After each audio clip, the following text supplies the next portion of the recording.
আল্লাহর রসুল বলছে এক সময় আসবে ইউহিব্বুনা খামসা ওয়া ইয়ানসাউনা খামসা, আমার উম্মত 5 জিনিসকে ভালোবাসবে, 5 জিনিস ভুলে যাবে। ইউহিব্বুনা দুনিয়া ওয়া ইয়ানসাউনা আল আখিরা, দুনিয়াকে ভালোবাসবে, আখিরাত ভুলে যাবে। ইউহিব্বুনা আল হায়াত ওয়া ইয়ানসাউনা আল মাউত, জীবিত থাকাকে ভালোবাসবে, মউত ভুলে যাবে। ইউহিব্বুনা আল কুসুর ওয়া ইয়ানসাউনা আল কুবুর, বাড়ি ঘরকে এমন ভালোবাসা বাসবে, আজকে বাড়ি ঘরের ডেকোরেশন দেখলে মনে হয় ও কোনোদিন মরবেই না। কসম খোদার, আমরা যাই তো গ্রামে যাই, গঞ্জে যাই, বিভিন্ন জায়গায় যাই তো, মাঝে মাঝে আমাদেরকে নেওয়া যায় বাড়িতে বরকতের জন্য, খাওয়ায়, আদর আপ্যায়ন করে, কিন্তু ও করতে থাকে, আমি ভাবতে থাকি। কসম খোদার, মসজিদে বৈশা বলতেছি, আমি ভাবি এই বাড়ি ছেড়ে ও কবরে থাকবে কি করে? ওর বাথরুম দেখলেই তো ঘুমাইতে মন চায়,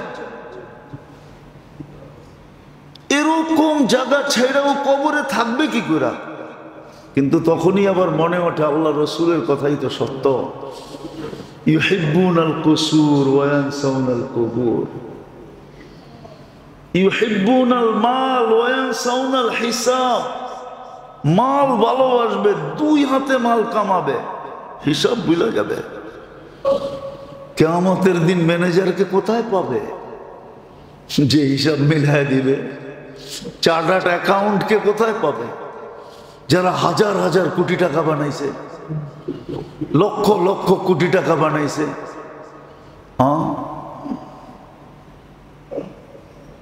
হায়, বলতে গেলে তো আবার দাগ লেগে যাবে। কসম খোদার, আমাদের দেশে যতটুকু ট্যাক্স আমাদের জনগণ থেকে ওঠে, খোদার কসম, যদি ইউসুফ আলাইহিস ইসলামের মতো কেউ হইতো, হাফিজুন আলী, এই গুণে গুণান্বিত কেউ হইতো, তাহলে এতটুক অর্থনীতি দিয়া আমাদের দেশটাকে সোনা দিয়া মোড়ানো যেত, সোনা দিয়া, সোনা দিয়া মোড়ানো যেত, সোনা দিয়া।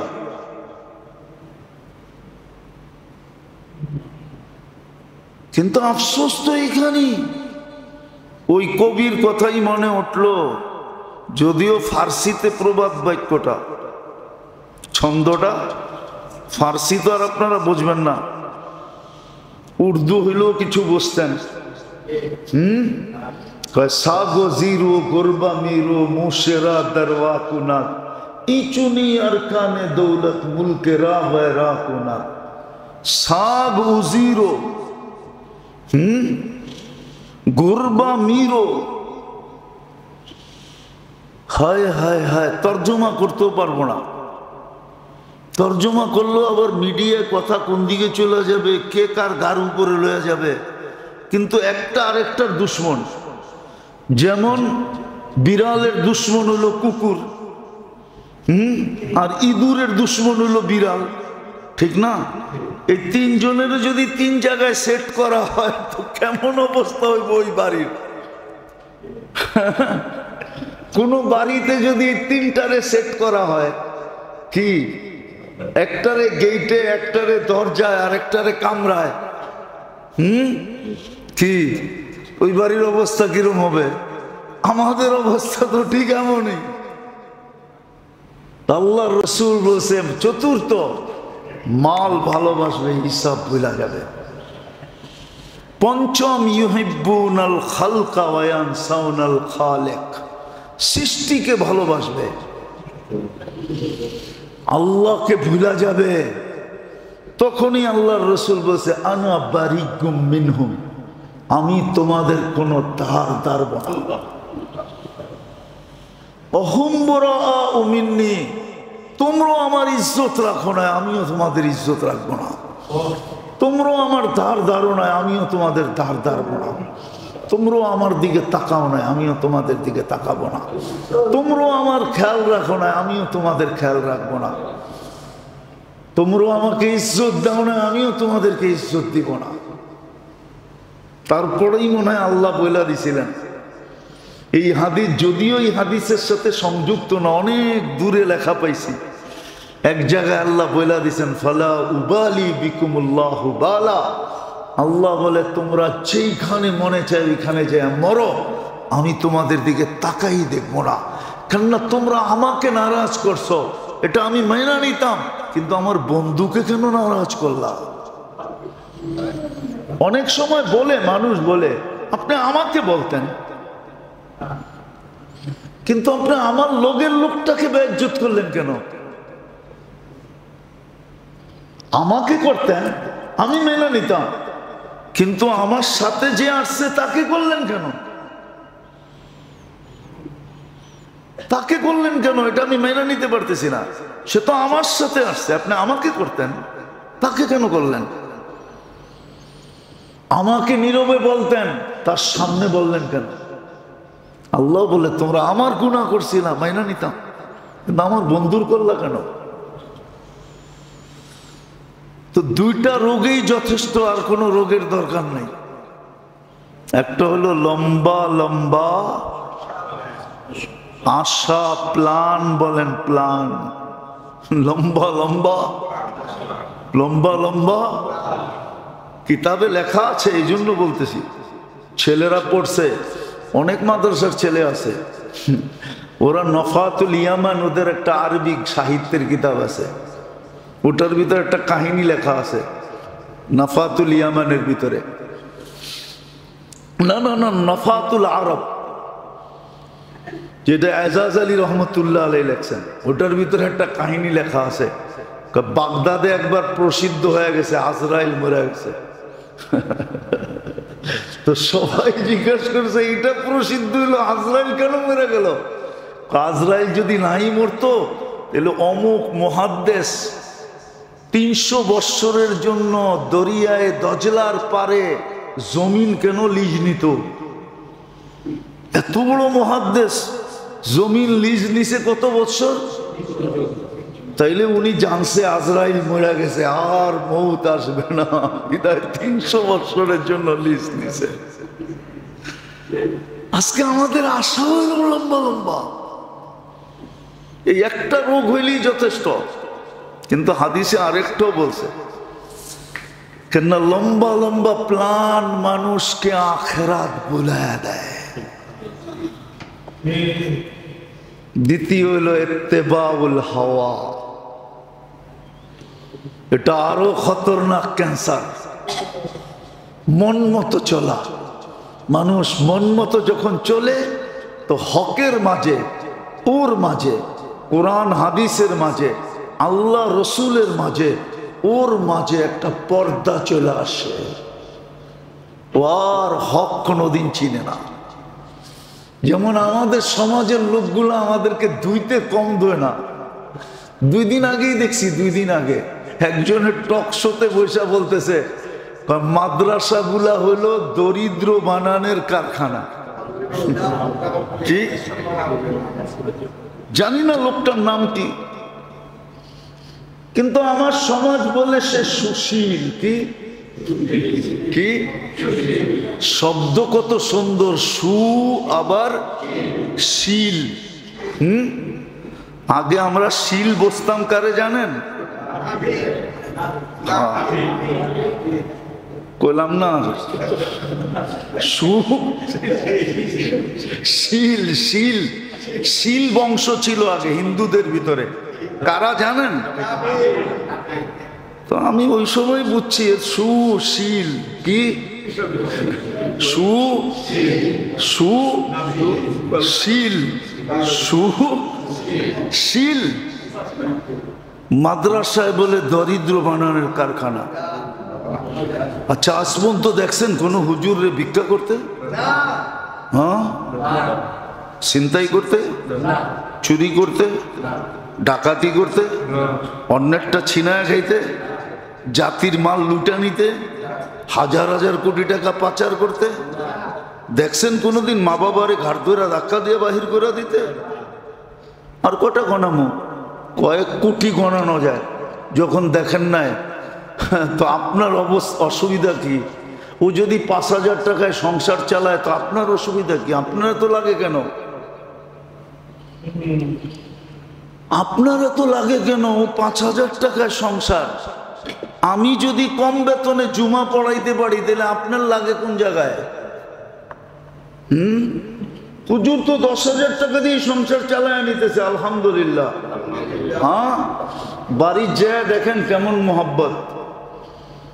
মাসে 3 দিনের লেগে যায়, তো যায় দেখবেন 3 দিনই পুরাটা সময় 72 ঘন্টা দুইজনে গলা ধরে ঘুমায় থাকে। মুয়াজ্জিন হাসে। আর আপনি তো এই 72 বৎসরে 72 দিন গলা ধরে ঘুমাইতে পারেন নাই। ঘুমাইতে গেলেই উষ্টা মারে, জানেন দেখা তুই সুশীল।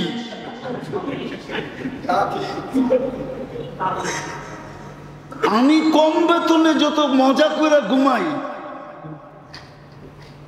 আপনি তো এত বড় গাড়ি হাঁকান, এত সুশীল, আপনি তো ঘুমাইতে পারেন না এত মজা করে। এটা তো বোঝাই যায়। মারা গেছে এই জন্য বলতেছি, দুইজনই মারা গেছে, একজন এখনো জীবিত আছে। মৌলানা আব্দুল গাফফার সাহেবকে চিনতেন? মৌলানা আব্দুল গাফফার লালবাগের ছিলেন, কালো কোরা লম্বা। আপনারা এখনকার আব্দুল গাফফারের কথা মনে করেন না। ফরিদপুরের একজন আছে পীর সাহেব, মৌলানা আব্দুল গাফফার সাহেব, উনি না, আদি যুগের সোনারগাঁও অরিজিনাল বাড়ি ছিল, কিন্তু থাকতেন লালবাগে। ইয়া লম্বা, এই শরীর, বয়ান সেমন ছিল। ওই যুগে ওনার বয়ানই ছিল, কয়েকজনের বয়ান ছিল মাত্র ওই যুগে, এত বক্তা ছিল না। আমিনুল ইসলাম সাহেব ছিলেন, আব্দুল গাফফার সাহেব ছিলেন, হাবিবুল্লাহ মেসবা ছিলেন, হ্যাঁ, আর এই দিকে যুক্তিবাদী ছিলেন। এরকম কয়েকজন ছিলেন, আর ছিলেন না। তো উনি কারণ বাজার বয়ান করতেছে, আমগো এরশাদ সাহেব প্রেসিডেন্ট পাশে বসা, তো বলতেছে এরশাদ সাহেবকে বলতেছে, বলে আমাদের দেশের রাষ্ট্রপতিকে আমি জিজ্ঞাসা করতে চাই যে বউ যখন নতুন বউ আমাদের দেশে বাসর রাত্রে স্বামী দেখতে যায়, তো শালা শালিরা মধ্যখানে পর্দা ধরে, টাকা না দিলে চেহারা দেখতে দেয় না। আপনিও মনে হয় এইভাবেই দেখছিলেন, কিন্তু আজকে কেন আপনি ছেড়া দিলেন আপনার স্ত্রীকে রাস্তাঘাটে যে মানুষ টাকা ছাড়াই দেখে? কেমন কথা! তো যেটা অবস্থা দেখলেই তো বোঝা যায় এই সুশীলরা কেমনে ঘুমায়, অথচ টকশোতে বসে বলতেছে। আবার নিজেকে মুসলমান দাবি করে, কয় মাদ্রাসাগুলা হইল গরিব বানানের কারখানা। আবার বলতেছে এক এক গলিতে কত মাদ্রাসা দেখেন, সব গরিব বানাইতেছে। কি সব গরিব বানাইতেছে। আর স্কুল কলেজ হলো কি বানানের? হ্যাঁ, বড় লোক কিভাবে হয় এটাও আমরা জানি। আমরা কিছু ইতিহাসও জানি। আমরা, আমাদের গ্রামে একটা প্রবাদ বাক্য আছে, জানি না বললে ঠিক হবে কিনা, আবার মিডিয়ায় চলে যাবে। আর আপনারা তো বলবেন না, বলেন, পরে তো বাটনা আমাকেও খাইতে হবে। ওই সময় তো আপনার করে টোকা পাবো না।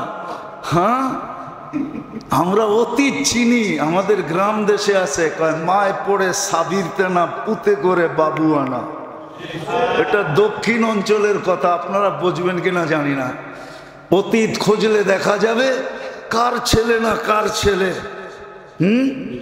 এখন বড় সুশীল হয়ে গেছে, বড় উপদেষ্টা হয়ে গেছে, বড় শিক্ষিত দীক্ষিত হয়ে গেছে। নিজেকে টকশোতে বসে এমন এমন কথা বলে, হায় আমি মাঝে মাঝে ভাবি আল্লাহ আল্লাহ আল্লাহ আল্লাহ আল্লাহ। এত ধৈর্য ধরা তো ঠিক ছিল না।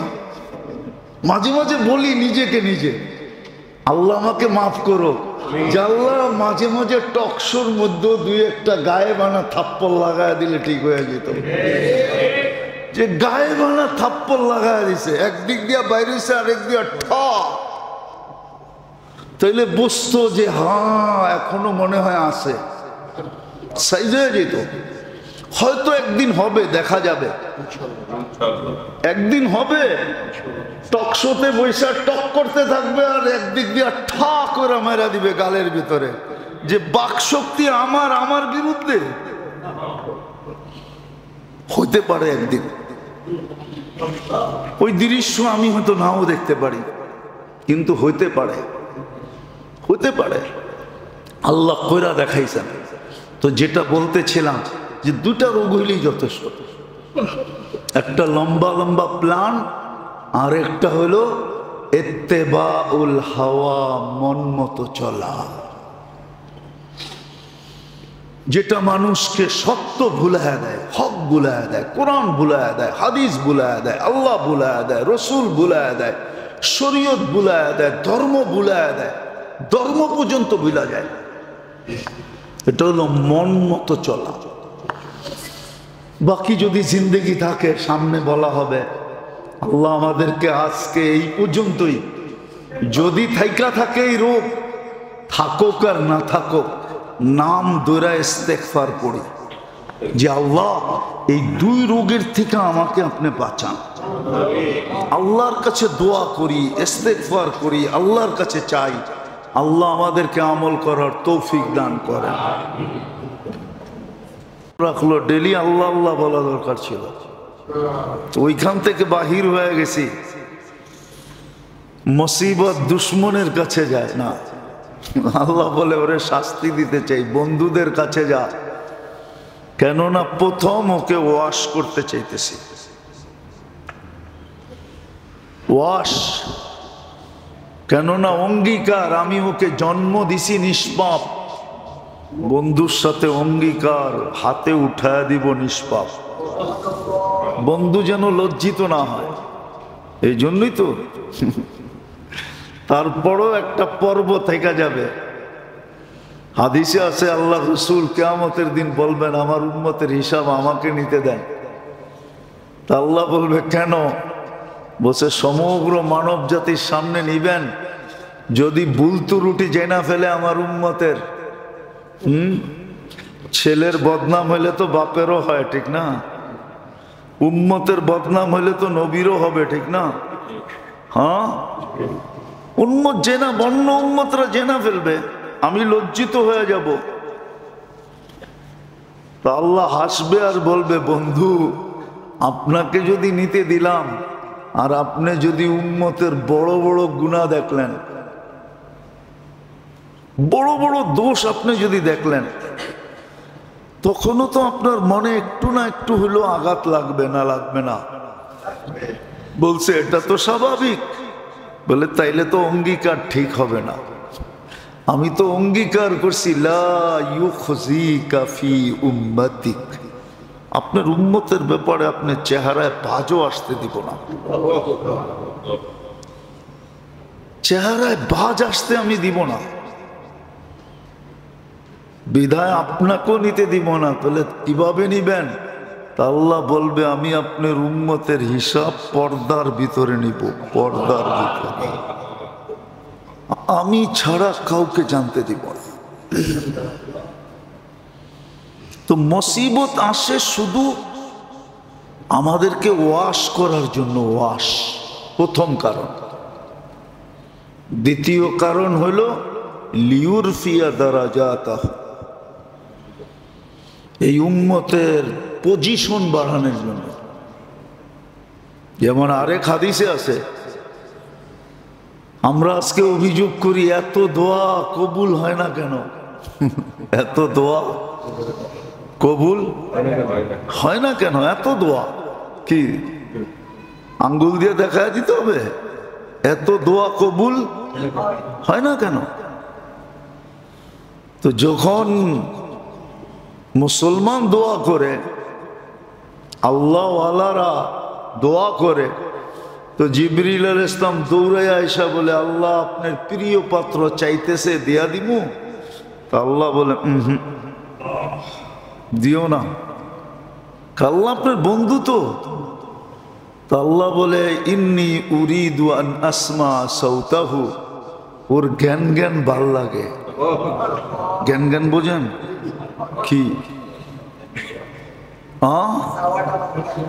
বারবার চাওয়াটা, ইন্নী উরিদু আন আসমা সাউতাহু, ওর আওয়াজ ভাল লাগে, দিলেই তো বন্ধ হয়ে যাবে, আবার কবে না কবে আওয়াজ বের করে, ঠিক না?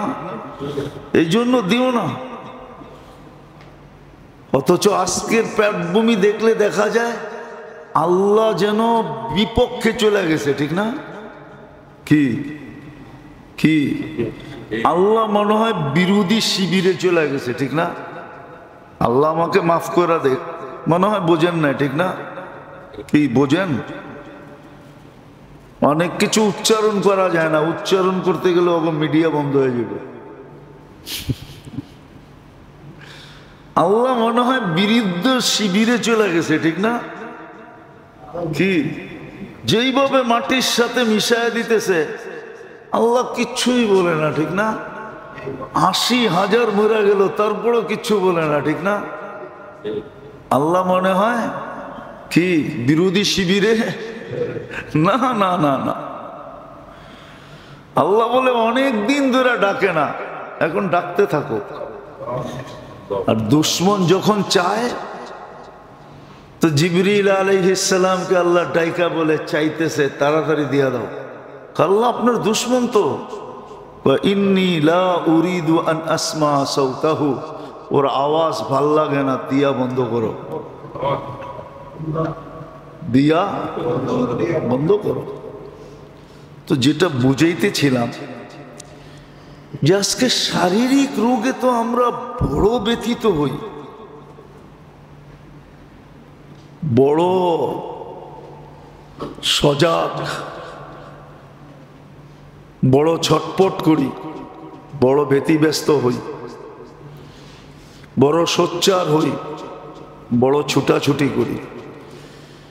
কেননা শারীরিক রোগের প্রভাব শরীরে পড়ে, বিদায় আমি ছুটতে বাধ্য। কিন্তু শারীরিক রোগের চেয়েও বড় রোগ মানুষের ভিতরে হয়, ভিতরে আত্মা হয়, আত্মা। বেশির প্রয়োজন হয় না, দুটা হইলেই যথেষ্ট। কয়টা? হাদিসের আলোকে বোঝা যায় হাজারো রোগ আছে, কিন্তু আমার রিচার্জ মতে বেশি লাগে না, দুটা হইলেই হয়, দুটাই যথেষ্ট, দুটাই যথেষ্ট। যেটা হাদিসের ভিতরে, এই দুটাই যথেষ্ট, আর কিচ্ছু লাগে না। যেমন ইমাম শাফি রহমতুল্লাহ আলাইহি বলছিলেন যে 30 পারা কোরআন দরকার ছিল না, সূরা আসর যথেষ্ট। ওয়াল আসরে যদি আল্লাহ নাজিল করতেন তাহলেই যথেষ্ট ছিল।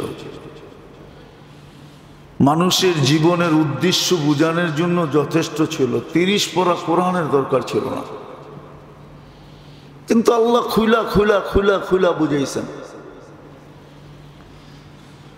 আর এটারও একটা কারণ আছে, যেইখানে লাগে বেশি ওর সাথে মায়া বসে বেশি। যেইখানে লাগে বেশি, বোঝেন, যেইখানে ব্যয় হয় বেশি। ব্যবসায়ী প্রতিষ্ঠানের সাথে এত ভালোবাসা কেন জানেন? কেন আপনার এত ভালোবাসা কেন? আরে বলেন না। আপনার টাকাও লাগছে, আবার 24 ঘন্টার সিংহভাগ সময়ও লাগতেছে, আবার জানও লাগতেছে, ঠিক না?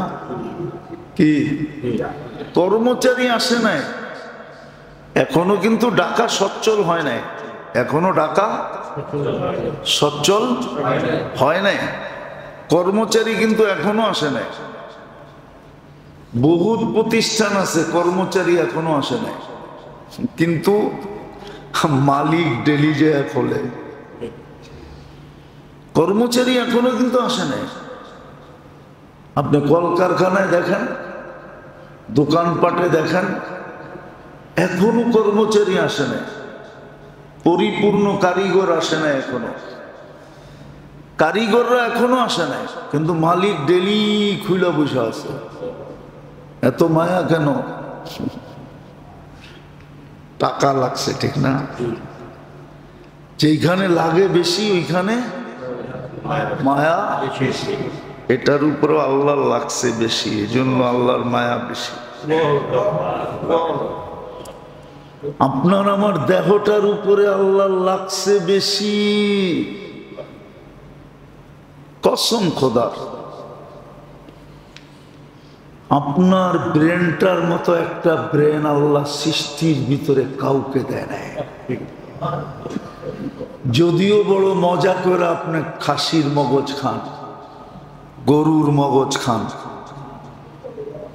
মাছের মাথা খান, এই মাথাটার মতো একটা মাথাও দেয় না, এই ব্রেনটার মতো একটা ব্রেনও দেয় না। না কোনো ফেরেশতাকে দিছে, না কোনো সৃষ্টিকে দিছে, কাউকে দেয় না এই ব্রেনটার মতো ব্রেন। এই ব্রেনটার মতো ব্রেন কাউকে দেয় না,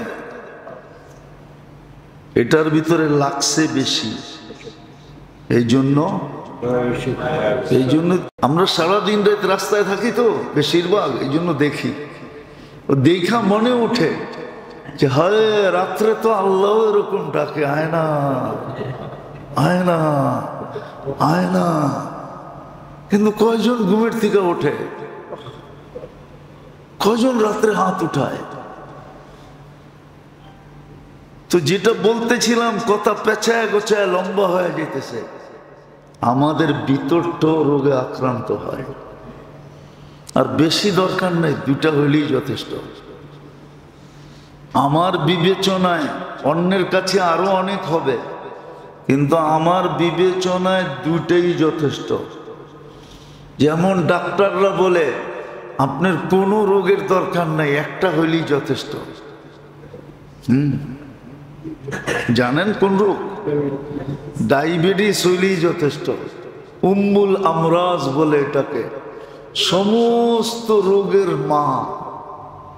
সমস্ত রোগের মা যেরকম বাচ্চা জন্ম দেয়, ডায়াবেটিস হইলে বাকি সব রোগ আপনার ইনশাআল্লাহ টুডে টুমোরো হবে, আর আপনার চিন্তা করতে হবে না বাকিগুলো হবে কি হবে না। যদি কন্ট্রোল না থাকলো, যদি আপনি জিহ্বাটারে মুখটারে কন্ট্রোল না করতে পারলেন, যা পাইলেন cup cup cup cup cup cup করলেন, তাইলে দেখা যাবে অল্প কয়েকদিনে সব রোগ মাশাআল্লাহ বাসা বান্ধা ফেলবে। ঠিক দুই রোগ আত্মার জন্য হইলেই যথেষ্ট, আর কোনো রোগের দরকার নেই আমার ধারণা মতে, হাদিসের আলোকে বলতেছি।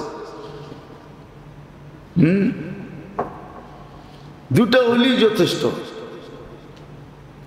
দুটা হইলেই যথেষ্ট। হাদিসে দুইটাই লেখা আছে। হায় হায়, আল্লাহ যদি করতো এরকম, আমরা সবাই জানতাম, আমরা সবাই শিখতাম। দুটা হইলেই যথেষ্ট। একটা হলো তাউলুল আমাল, হাদিসে বলে তাউলুল আমাল, আরটা হলো ইত্তেবাউল হাওয়া, ইত্তেবাউল হাওয়া। বাংলায় যার তর্জমা তাউলুল আমাল, লম্বা লম্বা আশা। এটাকে আরেকটা শব্দে বলা যায় লম্বা লম্বা প্রোগ্রাম। কি লম্বা লম্বা লম্বা লম্বা প্রোগ্রাম, লম্বা লম্বা নকশা, লম্বা লম্বা প্ল্যান। এটা তো বুঝবেন, বাকিগুলা না বোঝেন। লম্বা লম্বা প্ল্যান, তাউলুল আমাল। আরেকটা হলো ইত্তেবাউল হাওয়া। আফারাআইতা মান ইত্তাখাযা ইলাহাহু হাওয়া, মন মতো চলা, নফসের মনের গোলাম হওয়া, দুটা হলেই যথেষ্ট। কেননা দুই জিনিসকে দুটা যখন লম্বা লম্বা প্ল্যান হয় তখন ইয়ানসাল আখেরা, হাদিসের শব্দ, সে আখেরাত ভুলা যায়। আর যে আখেরাত ভুলা গেছে ওর আর কোনো রোগের দরকার নেই, ওর আর কোনো রোগের দরকার নেই। যদি আখেরাত না বলতো তাহলে আপনি বলেন, যদি আখেরাত না বলতো তাহলে আমাদের দেশে এত দুর্নীতি হইতো কেন? দুর্নীতি তো এই জন্যই, আখেরাত সামনে নাই। লম্বা লম্বা প্রোগ্রাম, প্ল্যান প্রোগ্রাম মানুষকে আখেরাত ভুলা দেয়। আর আখেরাত যখন ভুলা যায়, আখেরাত যখন মনে না থাকে, বলবেন সবাই তো মউতকে বিশ্বাস করে, এটা আখেরাত স্মরণ করার না। আখেরাত যা স্মরণ হয় সে তো এই হাদিসকে বিশ্বাস করে, ইদা আসবাহতা ফালা তানতাযিরিল মাসা, সকাল মিলল তো সন্ধ্যার আশার মনে রাখে না। আল্লাহ রসুল বলছে সকাল মিলল সন্ধ্যার অপেক্ষা করো না।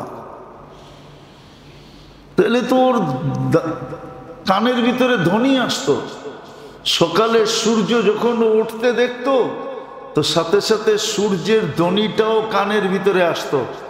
সূর্য ধ্বনি দিতে দিতে ওঠে, হানা ইয়াউমুন জাদিদ ফাক্তানিম, আমি নতুন দিন, সুবর্ণ সুযোগ মনে করো। বিকালে যখন ডোবে তখন আবার আরেকটা ধ্বনি দেয়, আরেকটা ধ্বনি দেয় বিকালে ডুবার সময়, লান আউদ ফি হায়াতিকা আবাদা, হতে পারে কালকে আর তুমি আমাকে উঠতে নাও দেখতে পারো। ফাগতানিম, সুবর্ণ সুযোগ মনে করো, রাত্রটা তোমার জন্য সুবর্ণ সুযোগ। তাহলে তো এই ধ্বনিও কানে শুনতো। বলেন একজন যে আমি এই ধ্বনি কানে শুনি না? আমি শুনি, আমিও তো শুনি না, আমিও আপনাদের সাথেই, যে সমাজে আছি ওই সমাজের সাথে। তাহলে প্রথম রোগ যে দুটাই যথেষ্ট, একটা হলো লম্বা লম্বা প্ল্যান প্রোগ্রাম, এটাকে হাদিসের শব্দে বলে তাউলুল আমাল। আর এই রোগ যার হয় সে আখেরাত ভুলা যায়। আজকে আখেরাত ভুলে গেছে উম্মত। এই জন্য আরেক হাদিসে আছে, একটা কথা এটা দিলে কাইথা নেন, মুহাম্মদুর রাসূলুল্লাহ সাল্লাল্লাহু আলাইহি ওয়াসাল্লাম যার পক্ষে না, আল্লাহ তার পক্ষে কোনোদিন যাবে না, না না না। আর মুহাম্মদুর রাসূলুল্লাহ যার পক্ষে, আল্লাহ তার পক্ষে। অনেকদিন পরে হাদিস মনে উঠছে, এই জন্য শুনাইতেছি।